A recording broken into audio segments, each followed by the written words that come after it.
ஏன் அவர் சொன்னார் அப்படின்னு வேத வாக்கு அவரு மட்டும் என்ன அவருக்கு என்ன அவர் சொத்து சிலுவை மாநிலத்தில் சொத்தை பிரிச்சு கொடுக்குறாராமா?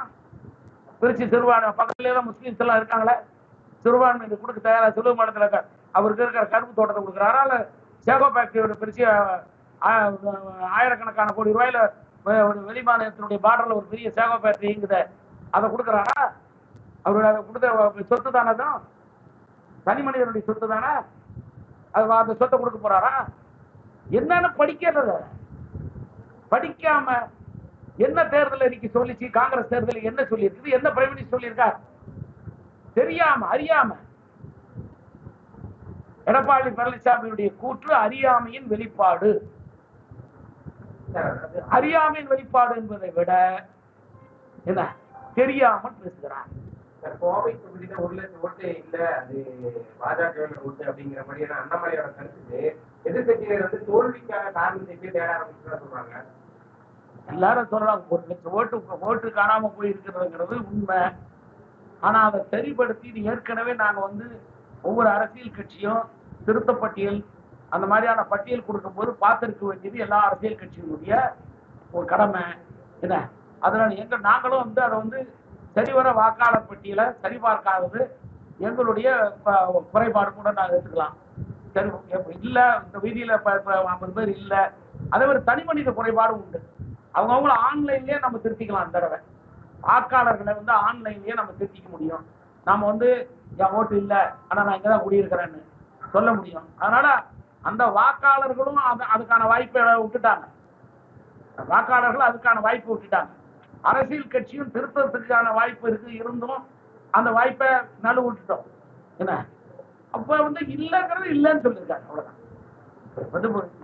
போன வாக்காளர் பட்டியலில் இருந்த ஓட்டு இந்த வாக்காளர் பட்டியலில் இல்லை. அவ்வளவுதான் அவ்வளவுதான். அதுக்கு வெற்றி வாய்ப்பு கணக்கு இருக்கிற வாக்காளர் ஓல்டு ஓட்ஸ் தான் நான் என்ன போறோம். நீங்க போய் ஓட்டு போடாதவங்க வச்சு கணக்கு போட்டான் ஒரு ஊர்ல 60% ஓடுது, மீதி 40% போடல.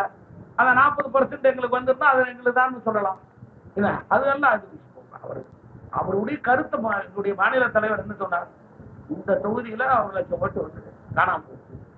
அது வந்து அவங்க அரசாங்கம் திட்டமிட்டு சரியா பண்ணிருக்கலாம், எடுத்திருக்கலாம் சொல்லு. அது எடுத்திருக்கலாம்னா அதை வந்து அது உண்மைதானே. அது இருக்கிற விஷயத்த சொல்லியிருக்காரு. அவ்வளவுதான், இருக்கிற விஷயத்த சொல்லியிருக்காரு. அதனால வந்து தோல்வி பையன் எப்படி சொல்ல முடியும். அவர் போனாரு வாக்கு அவர் போகும்போது வெளியே இருக்கிற என் கூட மாயவர் தலைவர் இப்ப தினமும் போனேன். மாயவரம் தொகுதியில இவ்வளவு ஓட்டு காணாம வெற்றி ஓட்டு இல்லை அப்படின்னு நான் என்ன சொன்னேன். நான் என்ன பதில் சொல்ல முடியும். நான் தான் திருப்பி சொன்னேன், நீங்க வந்து நீங்க எழுதி கொடுத்துருக்கீங்களா, திருத்தப்பட்டியல் அப்ப எழுதி கொடுத்தீங்களா, திருத்தப்பட்டியல் எழுதி கொடுத்துருக்கோம். அப்ப நீங்க எழுதி கொடுத்தா அந்த காப்பியை கொடுத்தீங்கன்னு போடுங்க, கோர்ட்டில் வீட்டுல போடலாம். ஏன் வந்து படி மாவட்ட நிர்வாகம் வந்து திருத்தலன்னு கேட்கலாம். அவ்வளவுதான் இப்ப செய்ய முடியும். எலெக்ஷன் முடிஞ்சதுக்கு அப்புறம் இதுக்காக நான் நேரம் கிடையாது. ஏன்னா எலெக்ஷன் ஷெட்யூல் டேட் கரெக்டா அனௌன்ஸ் பண்ணாங்க. எப்ப சேர்க்கை, எப்ப நீர்க்க, எப்ப புதுப்பட்டியல், மறுபட்டியல் என்ன எல்லா அரசியல் கட்சிக்கு தேசிய கட்சிக்கு தான் முன்ன கொடுத்தாங்க.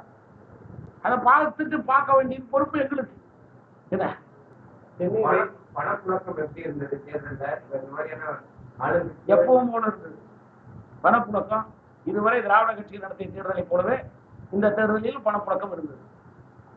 தேர்தல் ஆணையம் பல்வேறு கண்காணிப்பில் ஈடுபட்ட பொழுது வாக்காளர்கள் பணம் கொடுக்கப்பட்டது. அதான் இதுக்கு முன்பு எப்படி இருந்ததோ, சட்டமன்ற தேர்தல் எப்படி இருந்ததோ, அதற்கு முன்பு நடந்த 2019 நாடாளுமன்ற தேர்தல் என்ன நடந்ததோ என்ன அதே பணப்புழக்கம் தெரியும். சென்னை பேசுவதற்கு 4 கோடி ரூபாய் பிடிக்கப்பட்டதுல அது வழக்கில் இருக்கு. அவங்க சொல்லியிருக்காங்க, இவங்க பதில் சொல்லியிருக்காங்க. அது என் மனம் இல்லைன்னு சொல்லியிருக்காரு. அது அவர்கிட்ட கேட்க வேண்டிய கேள்வி. அவர் மையப்படுத்தியே இல்ல, அதுதான் அவர்கிட்ட கேட்க வேண்டிய கேள்வி. அவர் மையப்படுத்தி பேசுறாங்கன்னா அவர்கிட்ட கேட்க வேண்டிய கேள்வி.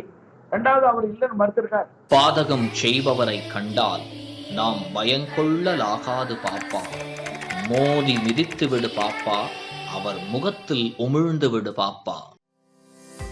அண்மை செய்திகளை உடனுக்குடன் தெரிந்து கொள்ள இணைந்திருங்கள் இயம்நாடு தொலைக்காட்சியுடன்.